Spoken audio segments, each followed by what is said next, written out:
Let's talk about the song. You may not have heard it before, but Jackson Wang is an international star.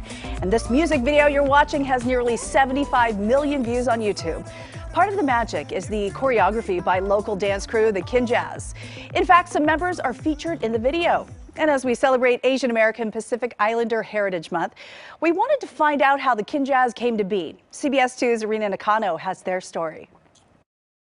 We live by one mantra: respect all, fear none. You've seen them on World of Dance, America's Best Dance Crew, and most recently, Coachella.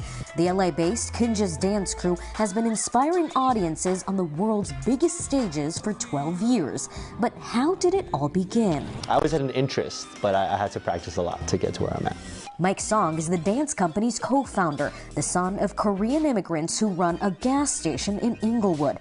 As a preteen, he was inspired by a break dancer and was hooked. So I was just like by myself with my socks, practicing Michael Jackson moves, you know what I mean, in the kitchen. Anthony Lee, on the other hand, says he was more of a closet dancer. But then he met Song at UC Irvine's freshman orientation, and the rest is history, right? Not quite yet.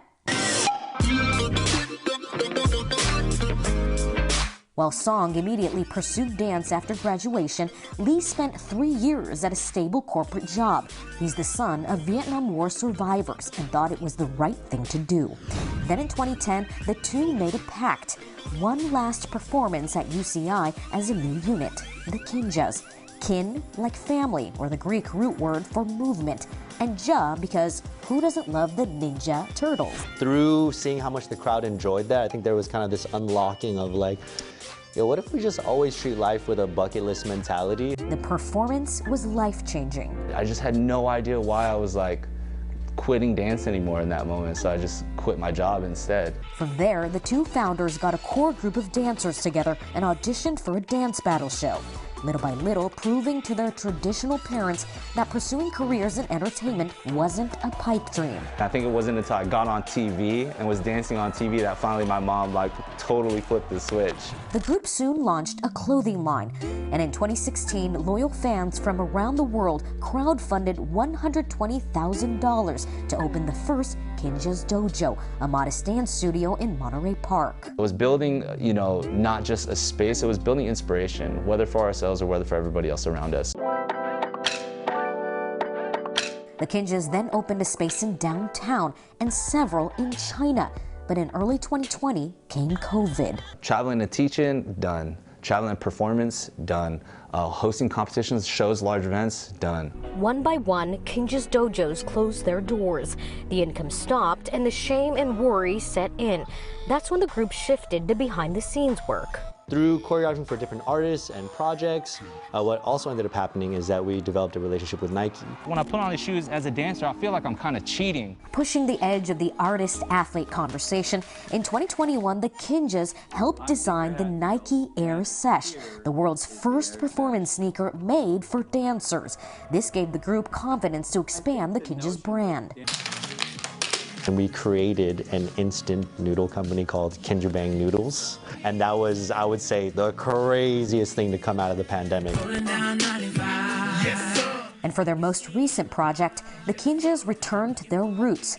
Last month, the group launched a beginner's dance tutorial subscription service. The Kinjaz have choreographed their careers from the stage to the office, the kitchen, and now the digital realm. They say whatever happens next, they hope to be positive influencers and inspire the next generation of their kin. More empathy, less criticism. It's going to make this world a much better place for them. I'm Rina Nakano, CBS 2 News. And can you believe, on top of everything else they have going on, they also have a podcast called Movement in the Shadows. Oh, so cool. And the Kinjaz, we've been mispronouncing it. Yeah, Kinjaz, like Kinjaz, a ninja. like I love it. I do too. And I love how he says more empathy, less criticism, because people are so quick to judge and not truly understand what's going on behind the scenes. It's beautiful what they're doing, sharing their art with the world. Great job on that story. Also, you can watch Rina taste test those Kinjaz noodles. Yeah, I want to dance and I want to eat. You can even try out some of the dance moves. Oh, nice. That's all airing on our special Amplified. It debuts on CBS News Los Angeles Wednesday, May 25th. We have a lot of great stories planned for you all month here on CBS2. And Amber, you're actually going to be hosting this, so what can people expect? You know, it's going to be all the stories that we've seen pretty much all month long, I think, all compressed together within a half hour. So it's going to be a half-hour special that you can see on streaming. It's going to be really good cool. Ones. Very exciting. This is the first time we've done something like this. So, yeah, really fun.